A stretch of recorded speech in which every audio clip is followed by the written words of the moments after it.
গোটা পরিবার সহ সকলেই রবের প্রশংসা করো, ধৈর্য ধারণ করো। আমি দেখতে পাচ্ছি তোমরা হয়ে জান্নাতে মেহমান। কি কষ্ট করেছেন আম্মার। তার মা হলো ইসলামের প্রথম শহীদ মহিলা, তার নামটাকে বলে দিন সুমাইয়া রাদিয়াল্লাহু আনহা। তার লজ্জাস্থানে আবু জেহেল তীর ঢুকে তাকে জায়গায় বের করে দিয়েছে, জীবনটা শেষ করে দিয়েছে। আম্মাকে গরম উত্তপ্ত বালির ভিতরে একবার নেয়, একবার চাপা দেয়, একবার দৌড়ানি দেয়, পিটাতে পিটাতে বলে তুমি শুধু মুখ দিয়ে মুহাম্মদকে একটু গালিগালাজ করে দাও, তখন আমি তোমাকে ছেড়ে দেব। তুমি যদি মুহাম্মদকে গালি দিতে পারো তোমাকে শাস্তি দেব না, এই মুহূর্তে তোমাকে আমি ছেড়ে দেব। বলেন তো সে কি গালি দিয়েছিল? না। বললেন গালি দিয়েছিল। আশ্চর্য লাগলে কিছু বলেন না, এটাই সত্য কথা। সূরা নামল তিনি গালি দিয়েছিলেন। তিনি গালি দেওয়ার পরে কোরআন মাজিদের আয়াত নাযিল হয়ে গেছে রাসূলের কাছে, মান কাফারা বিল্লাহি মিন বা'দি ঈমানিন ইল্লা মান উকরিহা ওয়া কলবুহু মুতমাইন্নুন বিল ঈমান। হ্যাঁ নবী, এটা মনের কথা না। ও পরিস্থিতিতে পড়ে গালিগালাজ করেছে, কিন্তু অন্তর থেকে জানে আপনি হলো দুনিয়ার সবচেয়ে ভালো মানুষ। পরিস্থিতিতে পড়ে যদি কেউ গালিগালাজ করে, যদি অবস্থা খারাপ হয়, তার বিচার হবে না, মানুষের অন্তর আল্লাহ বিচার করবে। আজ পর্যন্ত মুসলমানের দাড়ি ধরে কাঁদতেছে, পাশের রাষ্ট্রের কিছু ভিডিও দেখি, বলতেছে বল জয় শ্রীরাম। নাউযুবিল্লাহ, নাউযুবিল্লাহ। বলেন এই দাড়ি ধরে কাঁদতেছে আর বলতেছে বল শ্রীরাম। তখন লোকটা বাধ্য হয়ে আশেপাশে বড় বড় সার অস্ত্র যে কুসময়টাকে পিটায় মেরে দিতে পারে, যারা গরুর মাংস খাওয়ার কারণে, গরুর না সরাসরি গরুর মাংস শুধুমাত্র পাতিয়ে পাওয়ার কারণে মুসলমানকে ধরে কুচকারা করতে পারে, সেই লোকটা জয় শ্রীরাম না বললে মারতে পারে না। তখন লোকটা বাধ্য হয়ে বলতেছে জয় শ্রীরাম, জয় শ্রীরাম। কিন্তু আমরা দেখেছি ভিতর থেকে বলতেছে আহাত আহাত রব্বুল আলামিনের নাম নিচ্ছে, ঠিক না বলেন? এটা না মনের কথা না। আজ পর্যন্ত মুসলমানকে মাসুম করে সালেমরা নির্যাতন করতেছে কিনা বলেন? অবস্থা খুব কঠিন। কয়েকদিন আগে আমাদের একজন মুসলমান আইনজীবী সাইফুল ইসলাম আলিফ, তাকে একেবারে জবাই করে হত্যা করে দেওয়া হলো। আইনজীবীকে আপনার ওই কোর্টের সামনে এই দৃশ্যটি দেখেছেন? কি বুঝতেছেন আপনি বলেন? মুসলমানের রক্তের কোনো দাম নাই। আল কুফার বিল্লাহি ওয়াহিদা, সারা পৃথিবীর মুসলিম হলে মুসলমানদের বিরুদ্ধে এক। হিন্দুর ধর্ম আলাদা, খ্রিস্টানের ধর্ম আলাদা, ইহুদিদের ধর্ম আলাদা। আল্লাহর কসম, ইসলাম ধর্ম আর খ্রিস্টান ধর্মের পার্থক্য যেমন হিন্দু ধর্মের আর বৌদ্ধ ধর্মের পার্থক্য তার বেশি। এক ধর্মের সাথে আরেক ধর্মের মিল নাই। এক ধর্ম বলতেছে যেটা নড়াচড়া করে সেটা হলো আমাদের ভগবান, বলতে বলতে গরুর চূড়া পর্যন্ত খায়। ঠাকুর বলতেছে বাচ্চা হয় না, বাচ্চা হয় না, তাতে অসুবিধা কি? একটা দেশি গাভীর গোবর খাও। গোবর খাও দেখছেন? কথাই বলে না। গোবর খাও কি দেখছেন আপনারা? গরুর চূড়া খাচ্ছে, তার লাইভ খাচ্ছে, বোতলে করে না, ডাইরেক্ট হাতে ধরে খাচ্ছে। মাটির পুতুলের পূজা করে তো করে তারা বানরকে ভগবান মনে করে, বানরকে। আর খ্রিস্টানরা বলতেছে না, এই পৃথিবীতে কেউ ঈশ্বর নাই, তিনজন ছাড়া এক আল্লাহ। আর আল্লাহর অবশ্য একটা ছেলে ছিল, তার নাম ছিল ঈসা। আর আল্লাহর একটা বউ ছিল, তার নাম হলো মরিয়ম। চিন্তা করেন, ওদের হলো ৩৩ কোটি দেবতা আর ওদের হলো মাত্র তিনজন। এত পার্থক্য তাদের। ইহুদিদের সাথে খ্রিস্টানদের বহু পার্থক্য। তারপরেও মুসলমানদের বিরুদ্ধে যখন কথা ওঠে, তখন রাতারাতি সব মুসলিম এক হয়ে যায়।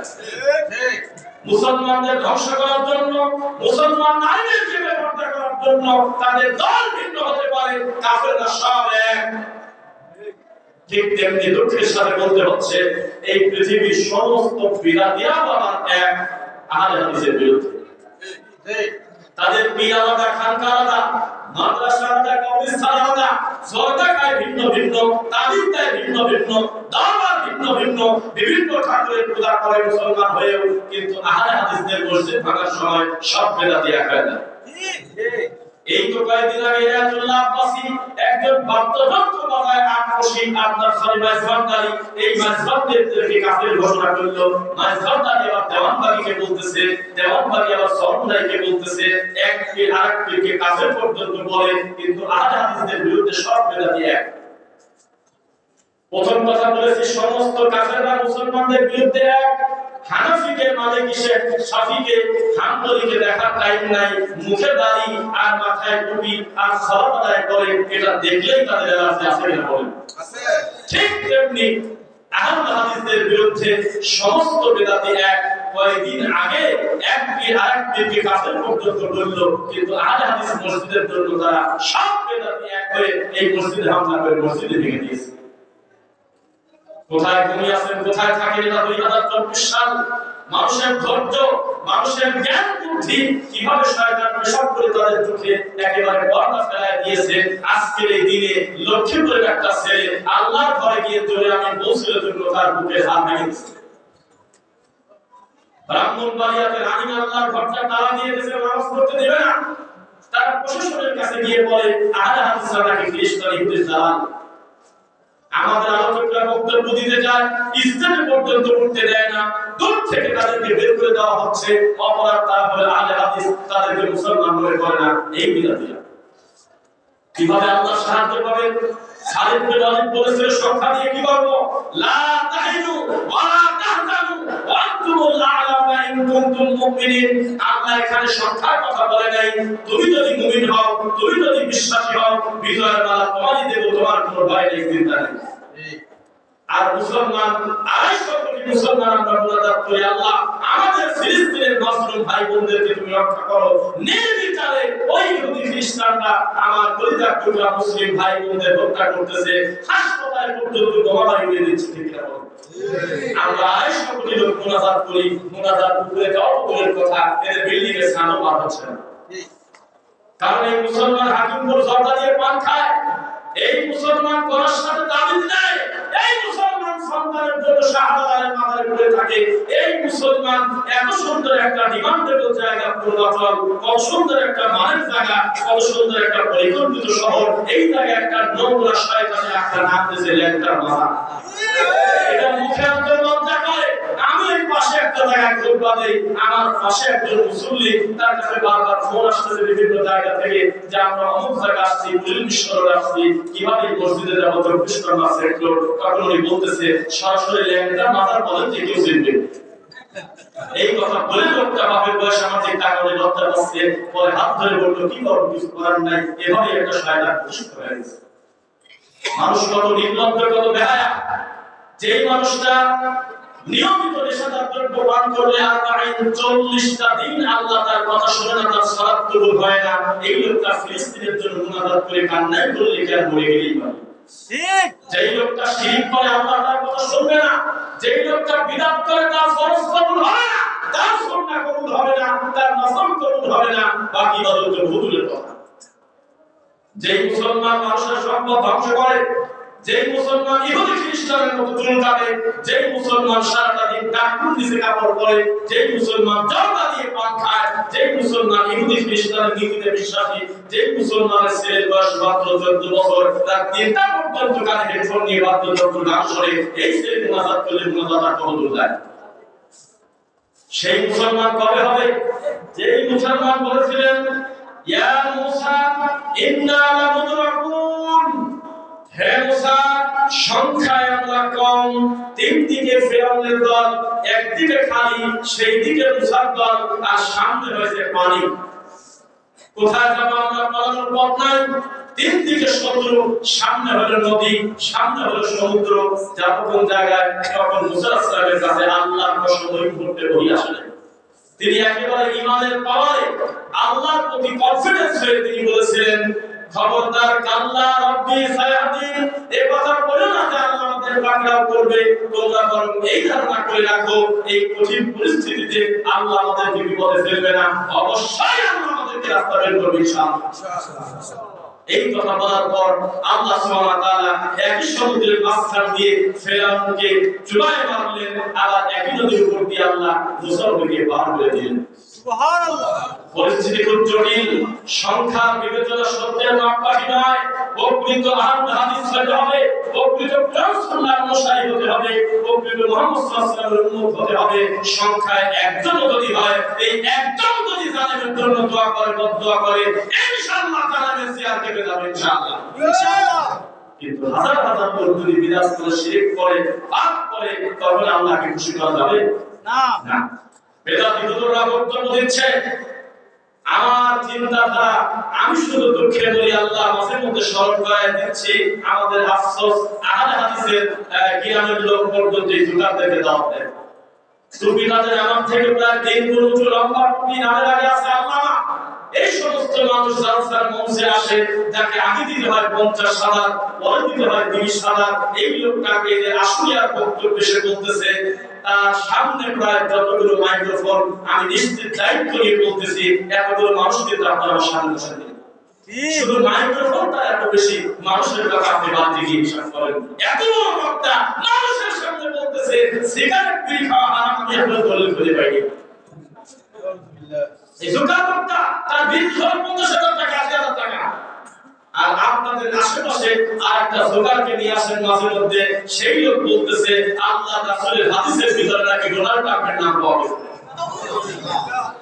বলছে কথা কার কেউ শোনেন নাই? কেউ শোনেন নাই? শুনছেন? আমি একটা কথা বলবো, ঠিক আছে? সেই বক্তা বলতেছে রানী এলিজাবেথ হলেন নবীর বংশধর। মানুষের সামনে বক্তব্য দিচ্ছে, উনি সিগারেট বক্তব্য দিতে গিয়ে দেখে মসজিদের ভিতরে 3টা লোক সিগারেট খাচ্ছে। আপনারা কারা? আল্লাহর ঘরে সিগারেট খান কেন? তখন নাকি বলছিল আমি হলো ইমাম, উনি হলেন সেক্রেটারি, উনি হলেন মসজিদের সভাপতি। এসব ঘটনা কিভাবে ঘটতে পারে? এই নোংরামি কিভাবে চলতে পারে? এই মিথ্যা কথা বলে বলে মানুষকে ধোঁকা দিয়ে ধর্ম বিক্রি করে, তাদের বিরুদ্ধে হয় প্রায় 80,000 টাকা, 1 লক্ষ টাকা। তাদের নামের উপরে মাগরিবের পর লক্ষ লক্ষ জনতা জড়ো হয়ে গেছে, আর একটু পর পর চিৎকার দিয়ে রাজনৈতিক মঞ্চের মতো বলতেছে ঠিক, আর বলতেছে আল্লাহু আকবার। কিভাবে জাতি সংশোধন হবে? লক্ষ লক্ষ মানুষের মুনাজাত দিয়ে কাজ হবে না। বিশ্ব ইজতেমা টঙ্গী না, বিশ্ব ইজতেমা হলে আমার ময়দান। ঠিক মিথ্যা কথা বলে কেন? এখানে যে ভাষায় মুনাজাত করে আর যে ভাষায় কথা বলে, সেখানে কোরআন নাযিল হয়েছে, ওই দেশের মানুষ ভাষা বলে না।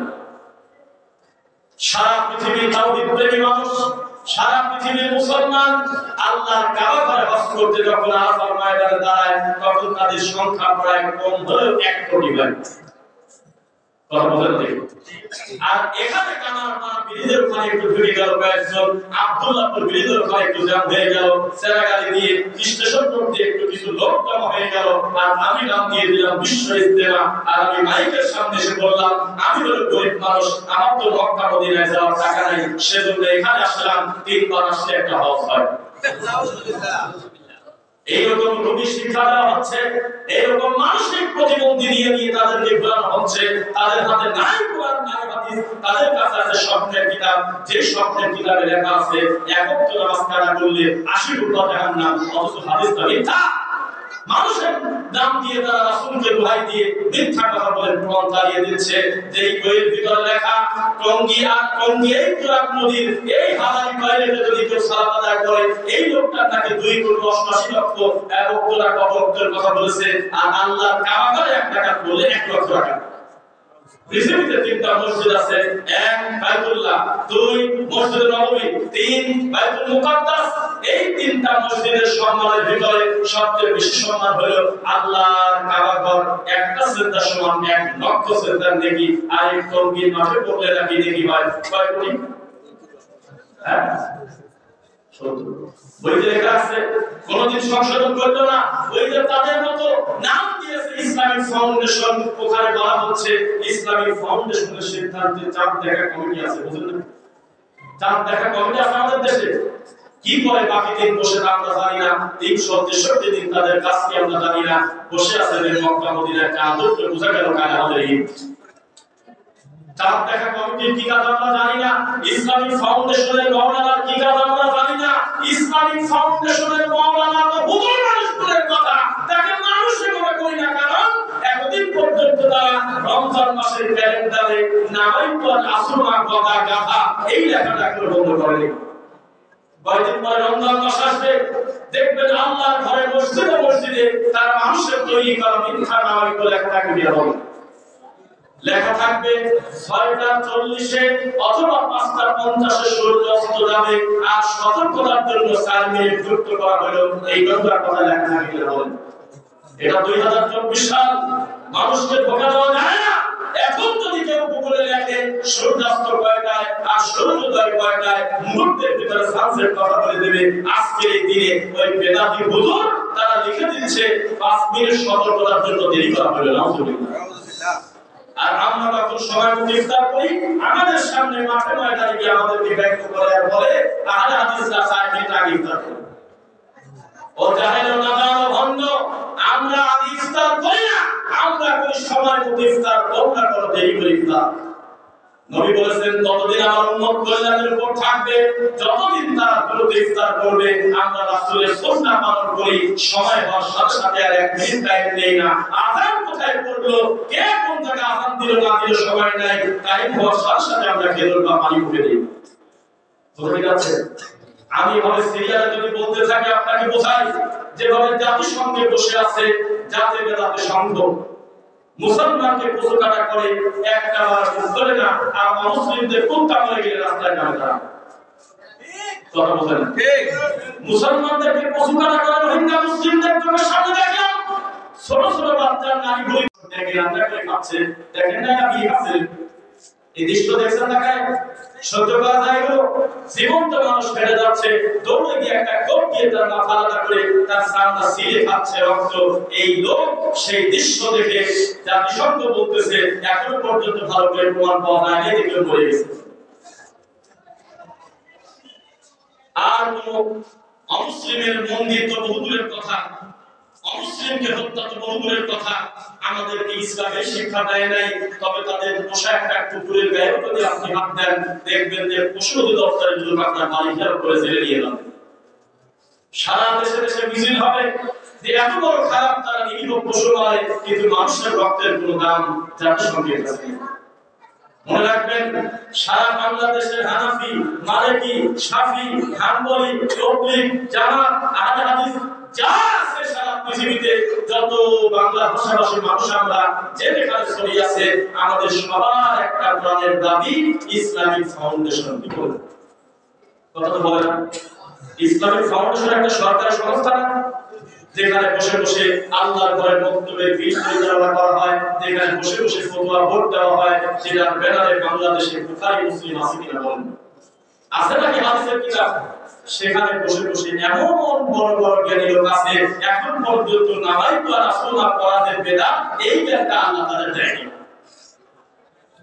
অথচ তার ইসলামিক ফাউন্ডেশনের আল্লামা মুফতি এত বড় জুকার আর নির্লজ্জ বেহায়া, কয়েকদিন পর লিখবে রমজানের 30 দিনের ক্যালেন্ডার লিখবে, আল্লাহর রহমাতুল রহমতের 10 দিন, আউসাতুল মাগফিরাতুল মাগফিরাতের 10 দিন, আখিরাহু নাজাতের 10 দিন। অথচ পুরাটাই মিথ্যা কথা আল্লাহ। পুরা রমজান মাসটা হলো রহমত বরকত দাদাদের। কে বলেছে আপনাকে রহমতের 10 দিন ভাগ করতে, মাগফিরাতের 10 দিন ভাগ করতে, নাজাতের 10 দিন ভাগ করতে? কথা বোঝা যাচ্ছে আপনাদের? ইসলামিক ফাউন্ডেশন মানুষের প্রাণের দাবি নিয়ে কথা বলবে, আর আমরা এমন কিছু খারাপ লোক পাইছিলাম, ইসলামিক ফাউন্ডেশনের যাকে গভর্নর করা হয়েছিল সরকারের পক্ষ থেকে, সে ছিল পাক্কা একটা খবর বোঝার জন্য। এত খারাপ। নবী বলেছেন, শোনো কিছু বলবে, জি আমার আব্বা কোথায় বলেন তো আল্লাহর নবী। নবী বললেন তোমার আব্বা জাহান্নামে আছে, কারণ তিনি কালেমা পড়ে মরে নাই, জাহেলিয়াত অবস্থায় পড়ে গেছে। লোকটা মন ভাব করে চলে যাচ্ছে, আমার নবী ডাকলেন যে দাঁড়াও, আমি ও আবু কাফিন্নার। আরে চিন্তা করছো কেন? কিছু করার নাই, তোমার বাবা জাহান্নামে, আমার বাবা জাহান্নামে। এই হাদিসটা যখন সহিহ মুসলিমে পড়লো, তখন এই কবর বোঝাই সহ্য করতে না পেরে একটা নতুন জাল হাদিস ডেলিভারি করছে। সে বাংলাদেশের হুজুর, সে নাকি আল্লামা, সে নাকি ইসলামিক ফাউন্ডেশনের গভর্নর। তিনি ফতোয়া দিলেন আল্লাহর নবী নাকি একদিন স্বপ্নে দেখে, একদিন স্বচক্ষে দেখে তার আব্বা মাকে কবর থেকে আল্লাহ জিন্দা করে নিয়ে এসে তার হাতে কালেমা পড়ানোর পরে আবার দাফন করে দিয়েছে। কে জবাব দিবে আপনাকে? অথচ ইসলামিক ফাউন্ডেশন মানে একটা বিরাট ব্যাপার। সেই জায়গার গভর্নর, সেই জায়গার গভর্নর চেয়ারে বসে মানুষকে জান্নাতের সার্টিফিকেট দিয়েছে। আইসেন আপনারা কত কষ্ট আর কত নির্যাতন সহ্য করে আমাদের চলতে হয়, এটা আপনাকে বোঝাতে পারবো না। বিদাতির চতুর্দিক থেকে রাসূলের সুন্নাহকে ব্যঙ্গ করা, আল্লাহ তাওহীদকে ধ্বংস করাই হলো তাদের কাজ। এই বিদাতির কবে শরম হবে, কবে লজ্জা হবে? বিশাল কোন আল্লাহ যার মিষ্টি কণ্ঠে কোরআন তেলাওয়াত করলে এখানকার মানুষ পর্যন্ত বলবে মনটা ভরে গেল।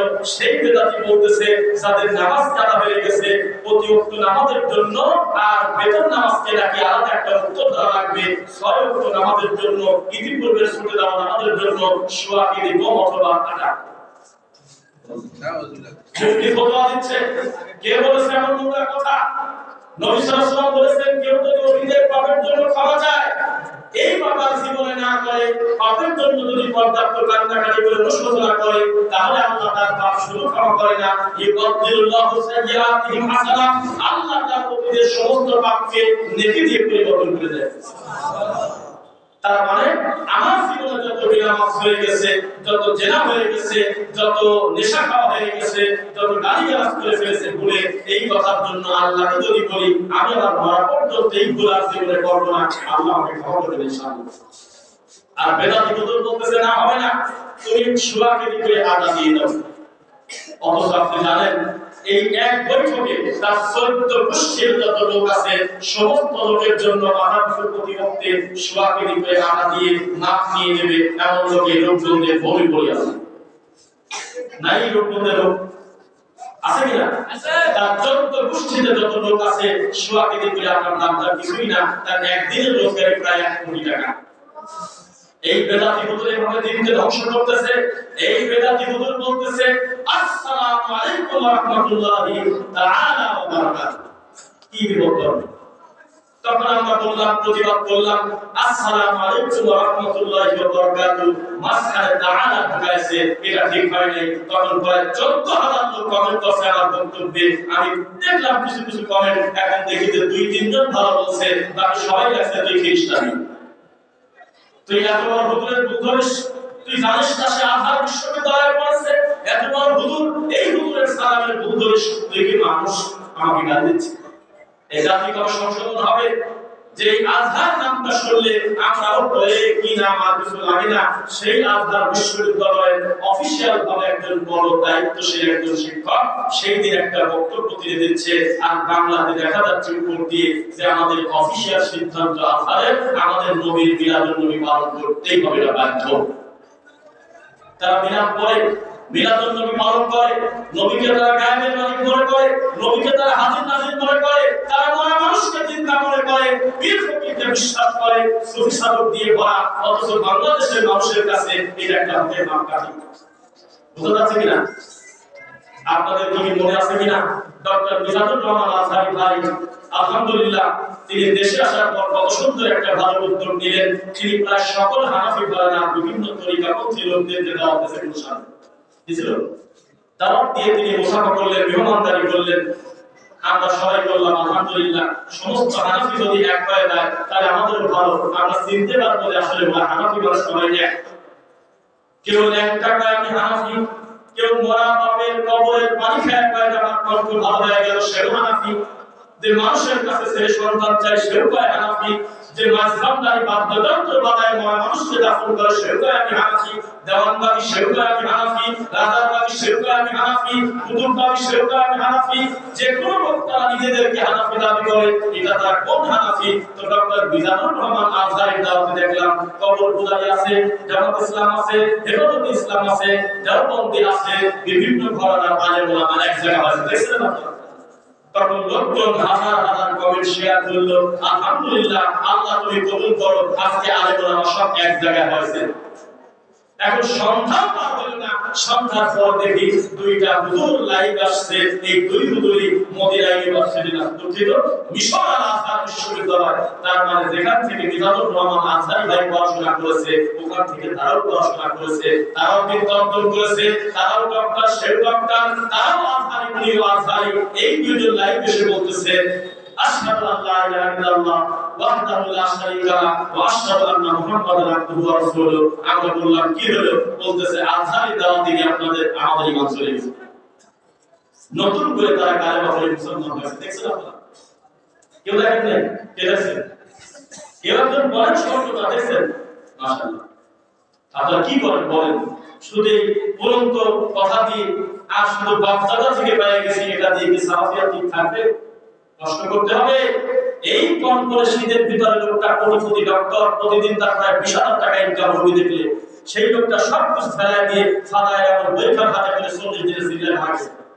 কম করে শীতের ভিতরে ঠান্ডা ওই ফ্লোরে শুয়ে থাকে মসজিদে 3 দিন পর আরেকটা মসজিদ পরিবর্তন করে কাদের ইশারা করলে 3টা কাদের লোক আছে সেই লোকটা নিজে রান্না করে তোর দিকে গিয়ে খায়। এত কষ্ট করে তখনও কিন্তু তার হাতে কোরআন নেই। আর আপনি নিজেকে হাদিস দান করতেছেন, কষ্ট করতেছেন না, পরিশ্রম করবেন না, আরেক ভাইয়ের কাছে দাম পৌঁছাবেন না, শুধু দিয়ে কি ঠিক থাকবে সব কিছু? রাগ করছেন না? রাগ করলেন? কিন্তু প্রচুর পরিমাণে ঘুম আপনাদের চোখে আমরা বুঝতে পারছি। আল্লাহর ভয়ে এসে আমরা আল্লাহর রাসূলের খেয়াল করতেছি। রাসূল সাল্লাল্লাহু আলাইহি ওয়াসাল্লাম মসজিদে ট্রেনিং দিতেন, স্ত্রীদের সাথে গুরুত্বপূর্ণ কথা ছাড়া ইশার সালাতের পরে তোমরা কোনো কথা বলে ডাইরেক্ট ঘুমিয়ে যাও। আল্লাহ আমার মুখের দিকে তাকা দেখেন, জায়েদ সাহেব আছে, জিজ্ঞাসা করেন যে এরকম হাদিস আল্লাহর নবী আছে কিনা যে আমার নবী সাল্লাল্লাহু আলাইহি ওয়াসাল্লাম ইশার সালাতের পরে 3 ঘন্টা বক্তব্য দিয়েছেন। নাই, আমরা বুঝি সিস্টেম পরিবর্তন হয়ে গেছে, চলতেছে এরকম। সেটাও যদি একটা সীমারেখার ভিতরে থাকে তাও তো হয় আমাদের হুজুরদের আখেরি মুনাজাত হয় রাত 2টার সময়। তো মানুষ যদি নিয়ম করে আমি জীবনে আর বেনামাজি হব না তো ফজরই তো দরকার আলাদা, প্রথম শরীর তো করে মিথ্যা দিবে, জবাব থেকে ধরতে হবে। ফজরের আগে যদি বলে দেয় তাই তার মরণ হবে ঘুমের ভিতরে, এখনো সে চেতন পায় নেই। ঘুম থেকে উঠে দিলেন 10 হয়, ওদিন হলো সকাল 10টায়। কথা বোঝা যাচ্ছে? এই হলো আমাদের চিত্র।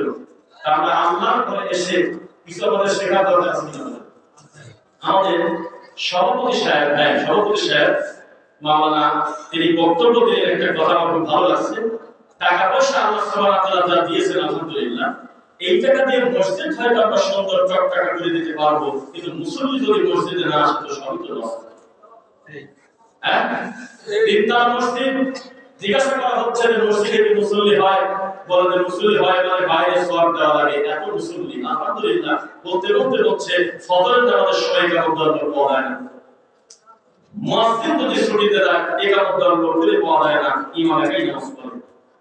এই মসজিদের সফলতা আছে। মসজিদের সবচেয়ে বড় সৌন্দর্য আল্লাহর ঘরটা গুনগুন করবে, পরিবেশ হয়ে থাকবে আল্লাহর বান্দাদেরকে দিয়ে। কিন্তু উল্টাটা পরিস্থিতি, আমরা প্রতিযোগিতা লাগিয়েছি, কিন্তু অবশ্যই আল্লাহর ঘর সুন্দর করব, সবচেয়ে বেশি সুন্দর করব সালাত করার মাধ্যমে, সবচেয়ে বেশি সুন্দর করব আল্লাহকে রূপ করার মাধ্যমে, সবচেয়ে বেশি সুন্দর করব আল্লাহকে সিজদা করার মাধ্যমে। কিন্তু আমাদের পুরোটাই উল্টা। আল্লাহ আমাদেরকে বুদ্ধি দান, আমিন। এবার আসেন রাসূল সাল্লাল্লাহু আলাইহি ওয়াসাল্লাম বলেছেন, হাদিসের রাবী উসমান রাদিয়াল্লাহু আনহু তিনি বলেছেন, ইজতানিবুল খামর ফা ইন্নাহা উম্মুল খাবাইস। হে উম্মতেরা শোনো, আমার নবী আমাকে বলেছে, আমি উসমান নিজে কানে শুনেছি, নবী সাল্লাল্লাহু আলাইহি ওয়াসাল্লাম বলেছে নেশাদার দ্রব্য থেকে তোমরা বেঁচে থাকো। ফা ইন্নাহা উম্মুল খাবাইস, কারণ নেশাদার দ্রব্য হলো সকল নোংরা পাপের মা। ফামাল্লাম ইয়াজতানিবাহা ফাকাদ আসাল্লাহু রাসূলা। এরপরেও যদি কেউ খায়, এরপরেও যদি কেউ নেশাদার দ্রব্য পান করে, এরপরেও যদি কেউ হাকিম জর্দা খায়, বিড়ি খায়, গুল খায়, সিগারেট খায়, তাদেরকে বলে দিও সে যেন আল্লাহর নাফরমানি করেছে, সে আমার রাসূলের নাফরমানি করেছে। ওয়াস্তাহাক্কাল আযাবা বিমাসিয়াতিল্লাহি ওয়া রাসূলিহি, তার উপরে আযাব ওয়াজিব হয়ে যায়, অবশ্য করণীয় হয়ে যায় যে আল্লাহ এবং তার রাসূলের নাফরমানি করেছে। বোঝা যাচ্ছে নাকি? সাবধান, নেশাদার দ্রব্য থেকে বেঁচে থাকবেন, সেটা যে পরিমাণ হোক টাকা বলে থাকবেন ইনশাআল্লাহ। নবী সাল্লাল্লাহু আলাইহি ওয়াসাল্লাম বলেছেন, হাদিসের রাবী আবু হুরায়রা রাদিয়াল্লাহু আনহু, মুদমিনুল খামরি কাআবিদি ওয়াসান। পৃথিবীর মানুষ শোনো, নবী আমাকে বলেছে, আমি আবু হুরায়রা নিজে কানে শুনছি যে নিয়মিত নেশাদার দ্রব্য পান করে সে হলো মূর্তি পূজারীর মতো। শুনছেন না? একটু আগে গণেশ পূজা করে আসলো, সে যেমন জর্দা দিয়ে পান খায় সেই হুজুরটা। শুনছেন না?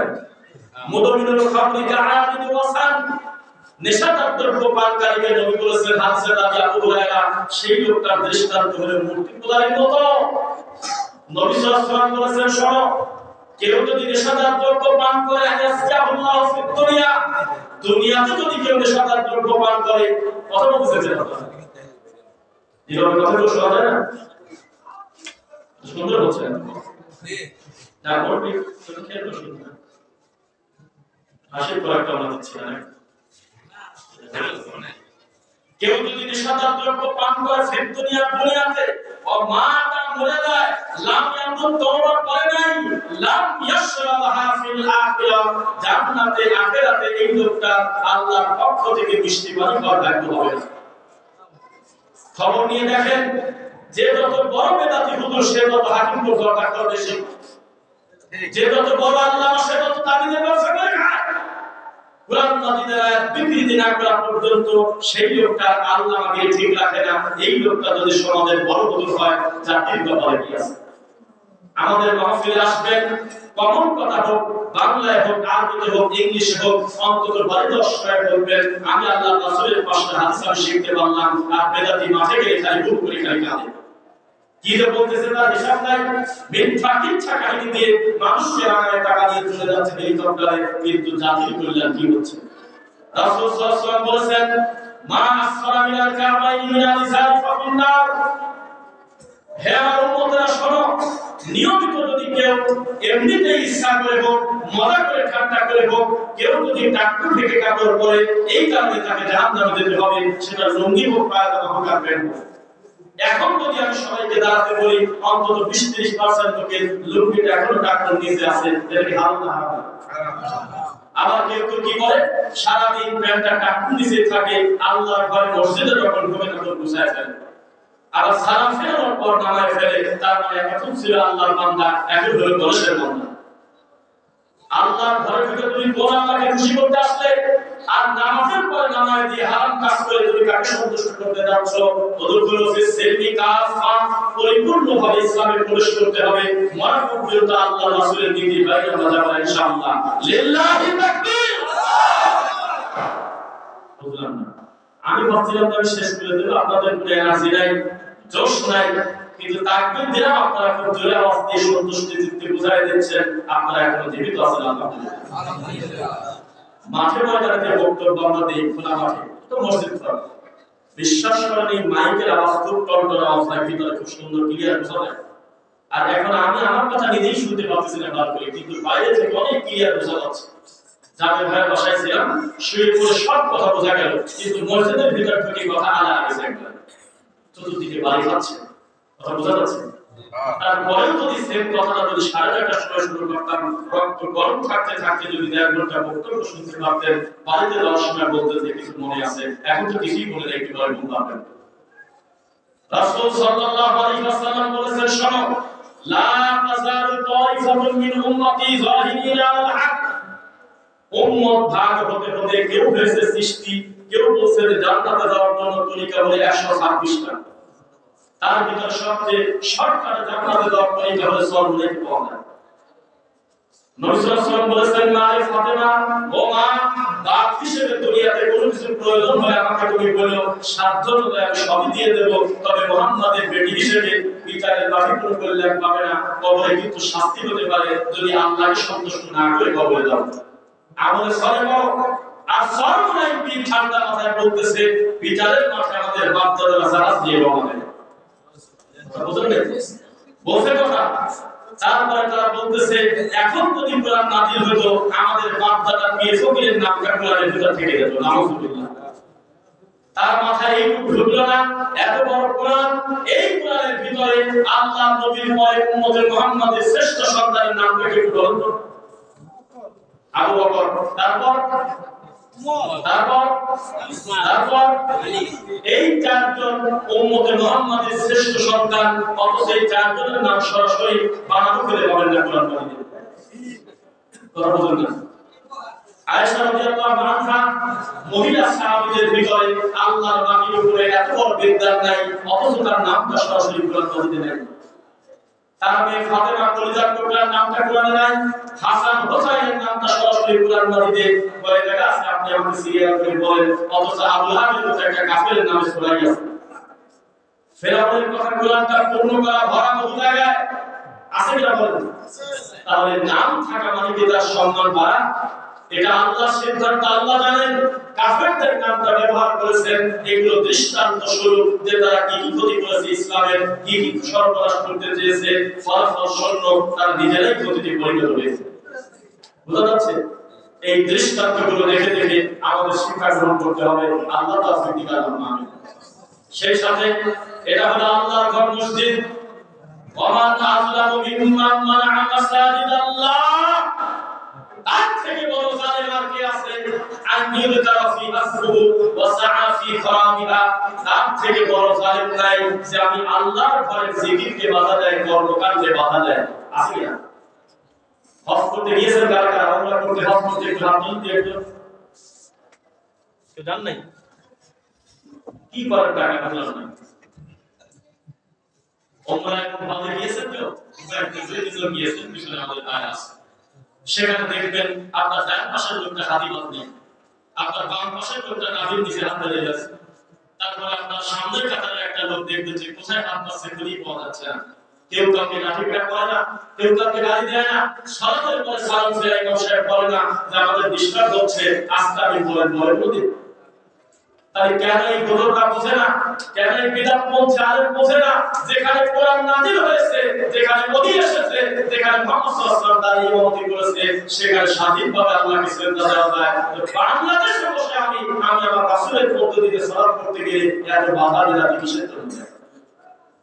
যেখানে কোরআন নাযিল হয়েছে এখনো এই মানুষগুলো যে পরিমাণ ধনী, হাতে গোনা কয়েকজনের টাকা ভাগ করে দিয়ে প্রায় বাংলাদেশের সবার টাকা সমান হয়ে যাবে। এত বড় বড় স্বর্ণ ব্যবসায়ী ধনী রাসূলের দেশের মানুষ, এই মানুষগুলো জীবনে তাদের পিতা মারা গেলে কোনদিন মসজিদের বাইরে বললো না, জীবন কোনদিন জানাজায় বলে না যে নামাজের পরে আপনারা দাঁড়াবেন, অথবা এই মাইয়েদের বাড়িতে আগামী বছরের বাধ্যর মৌতিখানা আছে, ও সকলের দর খায় না। বলছে কোনদিন? কিয়ামত পর্যন্ত বলবে না, কারণ তাদের মাথায় একটা চিন্তা আছে, আমাদের কর্মটা তার সাথে মিলতে হবে যিনি এখানে দ্বারা নামাজ পড়াচ্ছেন। আমাদের কর্মটা তার সাথে মিলতে হবে যিনি মদিনাতে শুয়ে আছে, যার উপরে কোরআন নাযিল হয়েছে। এই নবী কত মানুষকে কবরস্থ করেছেন, জীবনে কোনদিন বলে নাই মাইয়েতের জন্য 3 দিনের খানা কর্মের জন্য সবাই দাও, সেই দিকে যেমন ঘটনা করেনি। করছে কি? তাহলে আমাদের দেশের হুজুররা আপনি নিশ্চিত থাকেন অন্যায় করে জেনে বুঝেই করে। তাবিজ লেখা শিরক, এই কথা জেনেও তারা তাবিজ লেখে। মিলাদ পড়া বিদআত, এটা জানার পরেও তারা বিদআত করে। নামাজের পরে মাথায় হাত দিয়ে কিলাম করা, এটা বিদআত তারা জানার পরেও করে। নামাজের পরে সবাই মিলে মুনাজাত করা, এটা বিদআত, এটা জানার পরেও করে। মানুষের বাড়িতে কুলখানের নামে ঢোকার আয়োজন করা, আর মানুষকে এই লোকটার প্রতি জুলুম করা, লোকটা মরে গেল, তার 3টাকে 3 বাচ্চা রেখে গেল, প্রতিবেশীরা তার বাড়িতে খাবার দিয়ে আসবে করবে। আল্লাহ তোমাকে অনুমতি দিয়েছে 3 দিন শোক পালনে, তুমি সুলার কাছে যাবে না, আমরা মরি নাই, আমরা তোমাকে 3 দিন খাওয়াবো। আর এই বউকে বলবে তুমি হলো সবচেয়ে বড় শোকের মানুষ, আল্লাহ অনুমতি দিয়েছে তোমার শোক থাকবে 4 মাস 10 দিন। আর কোন ব্যবহার না, কত নোংরা আকিদা আমাদের, আমরাই বড় নোংরা এই মানুষের বাড়িতে মৌতিখানা খেতে যাই, এটা চূড়ান্ত জুলুম আর জাহেলিয়াত ইসলামী বলে না। এগুলো জানে হুজুররা, বুঝারা কে বলেছে আপনাকে? কে বলেছে জানে না? না জানলে কোরআন খতম করলো কিভাবে, না জানলে বুখারী খতম করলো কিভাবে? অবশ্যই জানে, কিন্তু দুনিয়ার কিছু টাকার লোভে, সামানের লোভে আর জনপ্রিয়তার লোভে এই শয়তান এগুলো তারা টিকায় রাখে। শোনেন, মানুষের প্রশংসা করলে মান যায় না। মাওলানা দেলোয়ার হোসেন সাইদি রাহিমাহুল্লাহ, লোকটার জন্য আত্মা থেকে দোয়া কেন আসে বুঝে রাখতে? যে সময় শুধু আহলে হাদিসরা শিরক বিদআতের বিরুদ্ধে বলতো, আর কোন বেদাতি মাযহাবী তরিকাপন্থী কেউ এরকম খুব একটা বলতো না, তখন হরির বক্তব্য দিত মুসাফফার বৈরাগী। যখন মিরাজের মিথ্যা গল্প বলতে হলে আপনারা কি নাম জানো? আছে একজন প্রকাশ্যে শিরক আর কুফরি ছড়াতো, এই সময় দেলোয়ার হোসেন সাইদি রাহিমাহুল্লাহ চিৎকার দিয়ে চট্টগ্রামের মাঠে প্রায় ৮০-৮২ সালে বলছিল, তাবিজ গলায় থাকলে ছিঁড়ে ভূমিকম্পের অধীন ফেলবেন। হ্যাঁ, মনে আছে না? যে সময় দেশের মানুষ শবে বরাতের বিরুদ্ধে বললে তাকে পিটায় মেরে দিবে, এই সময় দেওয়ার হোসেন সাইদ রাহিমাহুল্লাহ জোরে জোরে বলেছিলেন, উম্মতের খবরদার, শবে বরাত কোনো পালনীয় দিবস না, এটা আপনারা বাঁচিয়ে দিবেন। সিলেটের মাটিতে চিৎকার দিয়ে বলেছিলেন দেওয়ার হোসেন সাইদ সাহেব প্রায় ৩০ বছর আগে যে শোনেন খবরদার মিলাদ করবেন না, নবীর সাহাবায়ে কেরাম জীবনে পড়ে নাই, কালিমা পড়ে নাই, মিলাদ করা কিন্তু বিদআত, তখন তাকে কাগজে লিখে দিয়েছিল, আপনি আগে চট্টগ্রামে নিজেই তো মিলাদ করতে এখন পড়েন না কেন? তখন তিনি বলেছিলেন আমাদের সবকিছু সবসময় জানতে হবে জরুরি না, আমরা বুঝেছিলাম না, একটা পর্যায়ে ঠিক পেলাম এই কর্মটা বিদআত। কেন তো আসলে তার জন্য এই মানুষটার সামনে সত্য আসার সাথে সাথে মেনে নিয়েছে।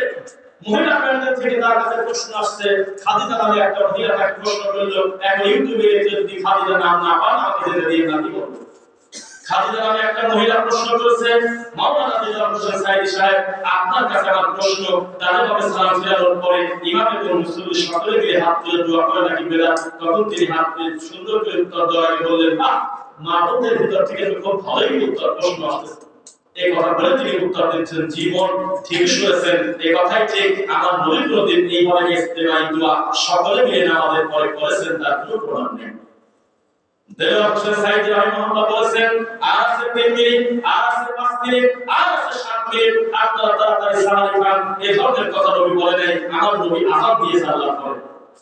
তিনি তার নেমার বিরাম দিয়ে দেওয়া হয়েছে। যে সময় কথা বলেছেন তখন হানাফিরা সবাই ঠাট্টা করে বলে নাকি একেবারে সোতে হুকা দিই। দেওয়ার হোসেন সাইদ চিৎকার দিয়ে বলেছিলেন, জীবিত পীর, মৃত পীর, যে কোনো পীর হোক না কেন, আপনার 4 পয়সা কল্যাণ বিচারে লড়াই করতে পারবেন। এমন খেদমত করে দিয়ে গেছে, সেই লোকটা একদিন একটা বই হাতে করে বলছিলেন, নামাজ উম্মতের নামাজ, নামাজ আমাদের অনেকেরই হয় না, আমি বহু রকম বলার চেষ্টা করতেছি, তার মতো কণ্ঠ হবে না, তবে বাক্য হবে। তিনি একটা বই বের করে বলেছিলেন, এই বইটা হলো নাসিরুদ্দিন আলমানি সালাতুল রাসূল বই, এই বইটা পড়ে রাসূলের পদ্ধতিতে আপনারা নামাজ পড়বেন। ওয়াবে নাবি আল্লাহর পক্ষ থেকে তিনি এত খেদমত করে গেলেন, নবীর খেদমত, তিনি মারা গেল, লক্ষ লক্ষ কোটি কোটি আলেমের চোখে পানি বের হলো। এখনো যদি তার নাম বলি তোমার চোখ দিয়ে পানি চলে আসে, তুমি লোকটাকে অন্তর থেকে কত ভালোবাসো। আরো পর্যন্ত আনসার মৌসে গিয়ে কোনোদিন বললে না, সাইদি সাহেব যেহেতু বলছে সালাতুল রাসূল বইটার কথা, একটু খুলে দেখি তো আছে নাকি। তুমি স্বার্থের লোক অভিনয় করো, আর এত বড় জনপ্রিয়তা অর্জন করার পরেও এই লোকটার সামনে সত্য আসার সাথে সাথে তিনি মেনে নিয়েছেন, আলহামদুলিল্লাহ। তাকে বাংলা ভাষাভাষী প্রায় সবাই চেনে, আর তুমি চিন্তা করলে মুভিও শোনে না, অথচ তুমি ডক্টর জাকির নায়েককে বলতেছো ইহুদি দালাল।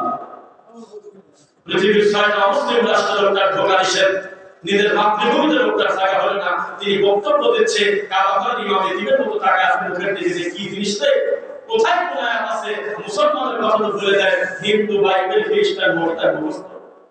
তিনি বক্তব্য দিচ্ছে, আর ওই পিছনে সিরিয়াল দিয়ে মারামারি লাগছে, আপনি মনে করছেন ঢোকা সিরিয়াল, যে না, সিরিয়ালে মারামারি লাগছে, একবার আমি কালে আগে করবো, ওখানে আমি আগে কালে করবো।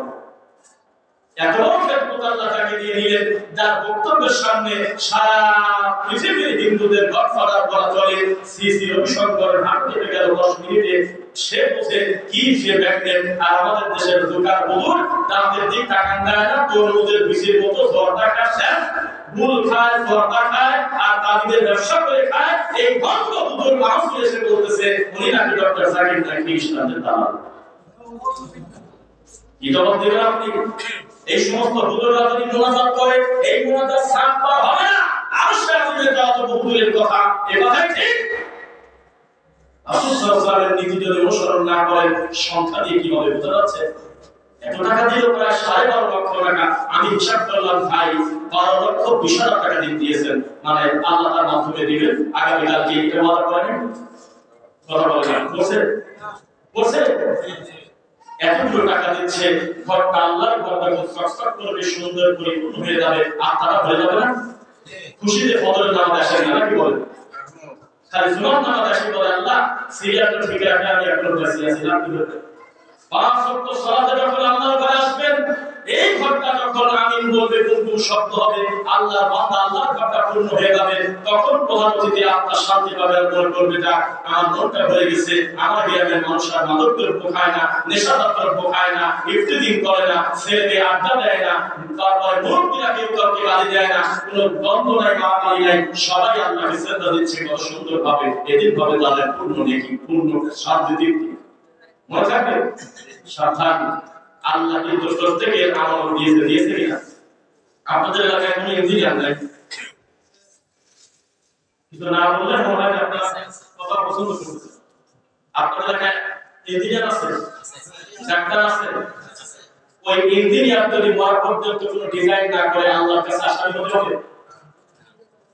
ইঞ্জিনিয়ার হয়েছে কথা ঠিক, তবে তাকে ইঞ্জিনিয়ারিং করতেই হবে সেটা জরুরি না। আপনার এলাকায় পাস করে নেই, মাস্টার পাস করছে, অবশ্যই করছে, বলেন না কেন? অবশ্যই হাজার হাজার, এই হাজার হাজার মাস্টার যদি বলে মরা পর্যন্ত জীবনের কোনদিন কাউকে শিক্ষা দেব না, এই লোকটার কতটুকু পাপ হবে আপনি বলে দেন। কিন্তু যেই লোকটার কাছে আমার রাসূলের একটা হাদিস পৌঁছে গেছে, এ যদি এই সত্য গোপন করে তার বউর কাছে না বলে, তার ছেলের কাছে না বলে, মানুষের সামনে সত্য প্রকাশ না করে, বোবা শয়তান। কি শয়তান? একটা আশ্চর্যজনক কিতাব কুরআন এবং রাসূলের হাদিস, যেই বিদ্যা অর্জন করার পরে একা একা ঘরে বসে থাকা যায় না, এই সত্য অটোমেটিক আরেকজন মানুষের কাছে বলতে হয়। সময়ের দিকে তাকান, হাদিসটা বলেই বক্তব্য শেষের দিকে চলে যাব। আবু হুরায়রা মাসউদের জায়গায় লিল্লাহি তাকবীর, আল্লাহু আকবার, তিনি আকিব নামক কবরে উপস্থিত। হঠাৎ করে বললেন যে তোমরা কি কোথায় আছো একটু শোনো তো।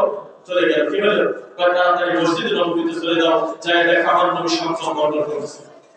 সবাই চলে গেল, বলে কি সবাই কখনোই কষ্ট থাকে না, আসলে পেটে পাথর খোদা, সত্যি কথা বলতে যে সুরটা খেয়ে উঠে আমার নবী চেহারা দিকে তাকা থাকে, তার শরীর আমার কারণে বলে আমি যদি চলে যাই, এই সময় যদি আমার নবী একটা গুরুত্বপূর্ণ কথা বলে, আমি যদি শুনতে না পারলাম, কি কথা, আমি ভয়তে যাই না, বাড়িতে খেতে খাওয়া আছে তো, কিন্তু আমার ভয় হয় আমি যে সময় চলে যাব, এই গ্যাপে যদি আমার নবী একটা মূল্যবান কথা বলে, কথা আমি জোর করতে পারবো না। সেই সাহাবীরা কত কষ্ট করেছেন, তিনি খোদা, ওরা খবর পাইল আমার নবী মসজিদে নববীতে নাকি খাবার দিচ্ছে, সম্পদ দিচ্ছে, দৌড়ে চলে গেছে। যাওয়ার পর আসারুল ফল না পেয়ে ব্যাগে চলে গেছে, সে দেখে আবু হুরায়রা ওখানে দাঁড়িয়ে আছে। আরে তুমি কোথায় পাঠালে? ওখানে তো কোনো কিছু বন্টন ভাগ তো করলো না। তখন বললো যে কি দেখলে তোমরা? কি বলে, অন্যান্য দিনের মতো দেখলাম একজন কথা বলে বাকি শোনে। কে কথা বলে? মুহাম্মদ সাল্লাল্লাহু আলাইহি ওয়াসাল্লাম কথা বলে। কে শোনে? সাহাবীরা শোনে। বলে আমি কি টাকা পয়সার কথা বলছি নাকি? এই তো সম্ভব। নবীর কাছ থেকে একটা কথা যখন আরেকটা মানুষের কাছে ডেলিভারি দিয়ে দিতে কেউ, সেটা একটা লাল নোট সহ পরিমাণ নিয়ে ফিরে আসে। এখন যত ভারী ভারী কথাই বলি, এই কথাগুলো ব্রেক আর দিবে না, এই জন্য আমরা বক্তব্য দিতে আপনার সাথে বোঝা যাচ্ছে। আবু হুরায়রা রাদিয়াল্লাহু আনহু বললেন, নবীদের কোনো সম্পদের ওয়ারিশ হয় না, হয় হলো ইলমের ওয়ারিশ। আমাদের দেশের একজন মানুষ সময় বলে যে টাকাটাকে মসজিদে দিলে না মাদ্রাসায়, তখন মসজিদে যেতেছে, তার বলতেছে আল্লাহ তোমার ঘরে দান করতে তুমি কবুল করো। আর আরেকজন বলতেছে আমি মাদ্রাসায় দিলাম 10,000 টাকা, তখন সে বলতেছে আল্লাহ তোমার নবীর ঘরে 10,000 টাকা দিল, আল্লাহ তুমি কবুল করো। দুনিয়াতে নবীর ঘর বলে কোনো কথা নাই, এই পৃথিবীতে নবী কোনো সম্পদের ওয়ারিশ করে নাই, তিনি রেখে গেছেন ইলমের ওয়ারিশ, ওহীর ওয়ারিশ। মরাপর তত মানুষ তার দাওয়াতি কাজ পৌঁছে দেবে। নবী ইকবাল সিমেন্টের মালিকানা কাউকে রেখে যাচ্ছে, কথা বোঝা যাচ্ছে কি? নবী সাল্লাল্লাহু আলাইহি ওয়াসাল্লামের ছেলে ইব্রাহিমের নাম শুনেছেন, যিনি মারা গেছিল, কোন অবস্থায় মরে গেল, আর আচমকা মিলে গেছে ওই যে চন্দ্রগ্রহণ হয়েছে। চন্দ্রগ্রহণ ছিলেন বলুন তো কি দেখি বলতে আকাশে, হ্যাঁ এইরকম হয়ে গেছে। হওয়ার পর সাহাবীরা বেশ কিছু লোক বলাবলি করতেছে, দেখছো চন্দ্রগ্রহণ হবে না, নবীর ছেলে মরে গেল, উপরে দেখছো চন্দ্রগ্রহণ উঠে গেল। এই কথা শোনার কারণে আমার নবী সহ্য হলো না, তিনি মঞ্চে উঠে খুতবার লাঠি হাতে করে বললেন, কে আছে যে বলে যে মুহাম্মদের ছেলে ইব্রাহিম মরে গেছে সেজন্য চন্দ্রগ্রহণ হলো, তাকে তওবা করতে বলো। আমার ছেলে মরার সাথে চন্দ্রগ্রহণের কোনো সম্পর্ক নাই। চন্দ্রগ্রহণ আল্লাহর একটা নিয়ামত, আল্লাহর একটা অনুগ্রহ, আল্লাহর একটা নিদর্শন। আমার ছেলেকে দিয়ে গেছে আল্লাহ, একটা সাদা একটা কোনো সম্পর্ক নেই। আর আমরা সাইদি রাহিমাহুল্লাহ অন্তর থেকে এত ভালোবাসি, এমন কোন আয়াত হাদিস আছে আমার জানা নাই যে তার সম্পর্কে একটা গালি আছে।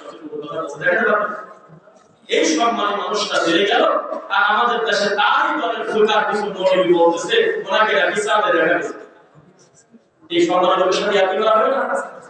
তারপর বলতেছে যে উনি যেদিন মারা গেল সেদিন কোনো কারণে আপনার ভূমিকম্প একটা হয়েছে, তাই ওই দিনে এইটুকু আল্লাহ তার জ্ঞান দিল না, এই দিনে শুধু উনি মারা গেল, কত মানুষ করে দিতে পারে আল্লাহ তার হায়াত তাকে এসে করে দেবে। নবীও তো মারা গেছে, তাই না? তখন আমাদের দেশে ফেসবুক ভরে গেল কোরআনের পাখি বিদ্যুতে জমিন কাট করছে। এই কথা বলতে গেলে এই পন্ডিত থেকে করতে বলেছে আপনাকে, বলে যে এটা কোনো ভূমিকম্প ছিল না, এটা কোরআনের পাখি চলে গেল সেজন্য আল্লাহ সম্পদ দিয়ে দিয়েছে।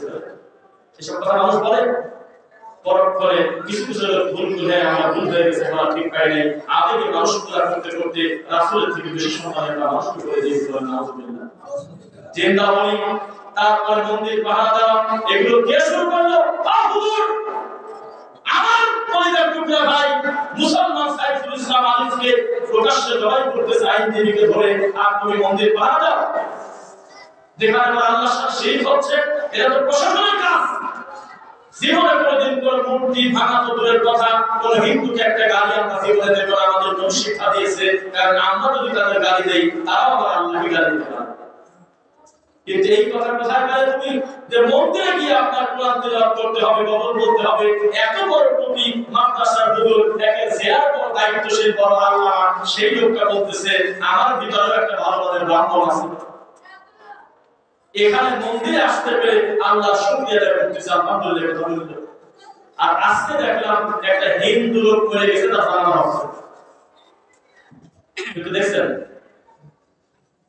বাংলাদেশের ভিতরে আর বাংলাদেশ কারণ মোবাইল আছে কাছে, একটু নেট আছে কাছে, একটু বের করুন, অ্যান্ড্রয়েড ফোন আছে কাছে, প্রমাণটা হয়ে যাবে। লেখেন যে হিন্দু মাস্টার জানাজা আজকে, এখন লেখেন দেখবেন যে এতগুলো দাঁড়িয়ে টুপিয়ালা লোক একটা মালায় মরে গেছে, তার সামনে আল্লাহু আকবার, আর বক্তব্য দিচ্ছে আমরা তো হাত কাটি মিলে রক্ত একই মালায়, হিন্দু মুসলিম তো আমরা একই। তখন ওই হিন্দু লোকটা ছেলে বাপের লাশের সামনে আসতেছে আর সবাই তার জানাজা করতেছে। একটু বের করেন, আমি দেখা দেবো, একটু চট করে বের করেন এখনই, মুরব্বির একটু দেখুক কত নোংরা অধপতনে আমরা গিয়েছি। নবী বলেছে ইন্নামাল মুশরিকুনা নাজাসুন, সমস্ত মুশরিকরা হলো নাপাক। নবী নিজের মায়ের কবরে হাত তুলে মোনাজাত করতে পারছে? কথাই বলে না, চুপ থাকে। নিজের মায়ের কবরে গিয়ে তিনি দোয়া করতে পারে নাই। শেষ পর্যন্ত নবী বললেন আল্লাহ ঠিক আছে দোয়া করতে পারবো না, আমি কি কবরটা দেখতে পারবো? আল্লাহ বললেন যে সে অনুমতি দিলাম, তবে তুমি মোনাজাত করতে পারবে না, আমার কাছে ক্ষমা চাইতে পারবে না, কারণ মুসলমান ছাড়া অন্য কারোর কাছে ক্ষমা চাওয়া জায়েজ নাই। ইস্তাগফির লাহুম আও লা তাস্তাগফির লাহুম, ইস্তিগফার করা আর না করা একই কথা। ইন তাস্তাগফির লাহুম ৭০ মাররাতান ফালা ইয়াগফিরুল্লাহু লাহুম, ৭০ বারও যদি তাদের জন্য ক্ষমা প্রার্থনা করা হয় কোনোদিন তাদের দোয়া কবুল হবে না, কেননা তারা হলো অমুসলিম, তারা কালেমা পড়ে নাই। আর হিন্দু মরে গেল একটু হয়তো কিসের আশায়, সিয়ারের লোভে না কিসের লোভে, একদল হুজুর যায় জানাজা দিচ্ছে। বের করছেন নাকি দেখি? হ্যাঁ সোলো, নেট সোলো, একদম ভালোভাবে নেটটা পাচ্ছে না, আপনারা একটু বের করেন। আর না কেউ বলেন যে ঘটনা সত্য কিনা, তারপরে বক্তব্য শেষ করি ইনশাল্লাহ। দেখেছেন? কখন দেখছেন? আচ্ছা আমি দেখছি হলো জোহরের সালাতের আগে, সম্ভবত আমি দেখছি জোহরের সালাতের আগে এই ভিডিওটা সিরিয়ালে, অনেক লম্বা সিরিয়াল আমরা দেখলাম যে হিন্দু লোকের জানাজা দিচ্ছে। এই জাতি কত বড় বেহায়া, আল্লাহর রহমত কিভাবে পাবে? এরা হলো সংখ্যায় খালি ৯০% মুসলমান, মূলত তাদের ভিতরে গণেশ বাস করে। সবাই খেয়াল করবেন।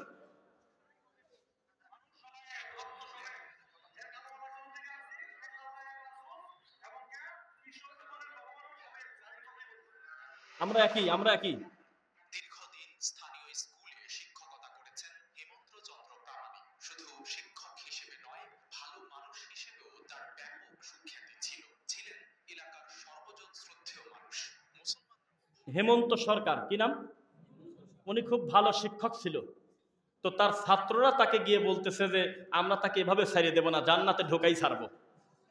যেহেতু তিনি লোক ভালো, তাহলে আমরা জোর করি একটা প্রেশার দেই আল্লাহকে, নাউজুবিল্লাহ।